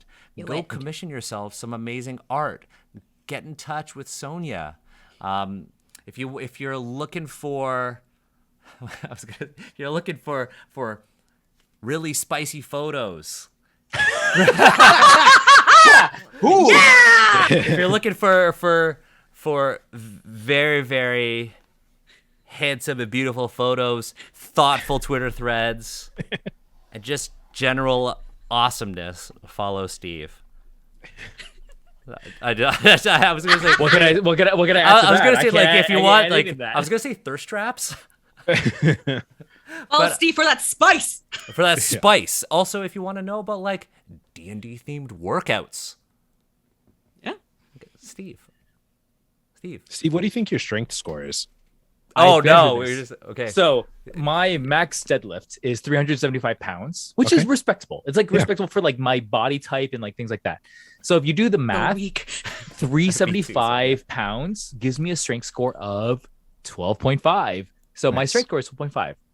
I've also measured my long jump distance from a broad jump and a running jump, and my high jump distance and things like that. Jumping wise, my strength score is closer to 14. But if we average it out, let's call it 12 to 13, somewhere around there. Should we try to make it 13 because it doesn't change the modifier? Yeah, exactly. But when I hit level 4, it's gonna be intense. Steve's talking about this. Here I am and being like, damn, pandemic I just all dump stats. Is it? I'm a character that has all the negative modifiers. Like this. Yeah, this is stats. Those are dump stats. This is God sneezed out a person, and this is me. I think I have positives in int and wisdom and maybe dex. I might have a big bump to my perception / insight score, because apparently I can notice things that just people don't notice. But for the most part, it's just like, what's happening? But I always say if you're gonna do it, just make your character after you in your peak condition, right? Like, okay, so me when I was 8. Yeah. Maybe it's 8. Like, what were you when you were 18, right? Or 25 or whatever. I'm 34, so I'm old. I think I did peak when I was 8 because I was black belt in Taekwondo at 8 years old. Damn. Yeah. 3. That's what happens when you go to Taekwondo training 3 days a week. Dex. Because 18 dex. Yeah. You have undiagnosed ADD, and your parents need somewhere for all your energy to go, and it just goes into breaking things. All of the kicks. All the finger push-ups I had to do. My God. Y'all also know that strength is like a weird arbitration. Like, it's arbitrarily like how strong you are. I'm saying that a deadlift is one skill, but if you can watch the weight I put over my head, like, not everyone can do what I do at my weight class. Yeah. So, take that with a grain of salt. Also, like, the folks who do like calisthenics, that's like a whole other level. Oh, and it's like, if you were to D&D, would it be acrobatics or would it be athletics? And like the athletics acrobatics sort of dichotomy in D&D, that dex strength thing is like. If you want to break a D&D community, you just ask if a pull-up is athletics or acrobatics. No, you want to know. You don't want to know how to break a D&D community. Let them fight. I'll tell you how to break the D&D community. You basically say, I don't track HP in boss fights. Oh my God. No, we're not doing it again. I gotta figure out something this year. I'm like, what's a controversial thing that I apparently do in D&D? Daniel breaks the internet part 2. Electric Boogaloo. You add diverse characters into your game. Oh, speaking of diverse characters, you'll get yourself a copy of Ross Rifles. Hey. Actually, I was looking through it and I was thinking, and we were very purposeful in Ross Rifles about telling a story and helping people tell stories that aren't just about white people, because white people weren't the only ones who fought in the First World War. And right there, photos from the construction battalion. The only black battalion in World War One in the Canadian Expeditionary Force. Oh, I'm out of focus. There we go. But yeah, Ross Rifles, super cool. Gotta talk about your own stuff too, right? Because as creators, of color, we're conditioned to be like, I don't want to talk about my own thing. I don't want people to think that. Yeah, I know, it's weird. Wait, can I plug something really fast? Yeah, plug away. I was So gonna then ask to plug, but go for it. Sorry, interrupting show flow. That's my thing apparently. So recently Kickstarter went up that I am a part of. I did character art for archetypes and doing the cover art. It's for Backroads City of the Arch, which is a post-apocalyptic American Gothic horror TTRPG. So it's an expansion of the first RPG did, which is Backwards Southern Gothic TTRPG. And I've been working with the fine folks over there, and it's really, really great. And it is Southern Gothic is just a genre that is like rife with like racism, ableism as part of like, the genre itself. And the folks over at Backward did a really, really worked really, really hard to make it so anybody, regardless of like race, like physical ability, can play within this game without having to deal with the bullshit that comes of that within like that time frame and era. So that's available at Kickstarter. It went up on Kickstarter a couple of days ago. So if you want to go check that out, go check that out. Awesome. Navarre, did you want to talk about your stuff? So Secret Nerd Podcast, wherever you pod, just put out episode 50.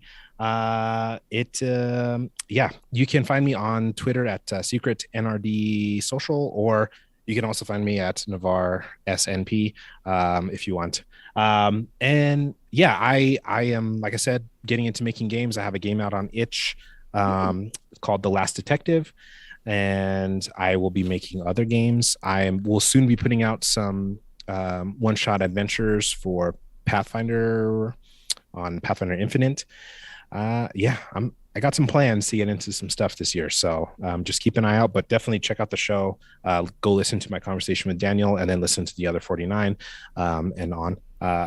Listen to the other 49 first. You hear enough about me on this, on this show. But yeah, like I said, this, Daniel will not be the last Asians Represent guest on my show. I am all about living what I speak, and I'll try to promote as many voices as I can. And this is why on the show notes, I wrote on my comments, March 8th was a guest on Navarre's show, brackets, at Secret NRD Social, close bracket. And he is a thoughtful interviewer who has a respectable mission. Thank you. I can't believe I still have that comment there. That's so good. But yes, I'm super grateful that we got to talk about perspective, and we got to, laugh, be vulnerable, talk about, like really tough things, because that is who we are. We are not just our pain. We are also our joy. We are not just our failures. We are also our successes. We are, we have our own unique identities, but we are also part of larger communities, and communities that need to grow and thrive together. And I'm just happy that we got to do this for the finale. This I'm going to say our best finale yet. I say that every episode is like our best episode ever, but this is, I'm happy we got to do this. But that said, thank you folks for joining us for this episode of Asians Represent. Really appreciate you. And we'll see you in just over a month.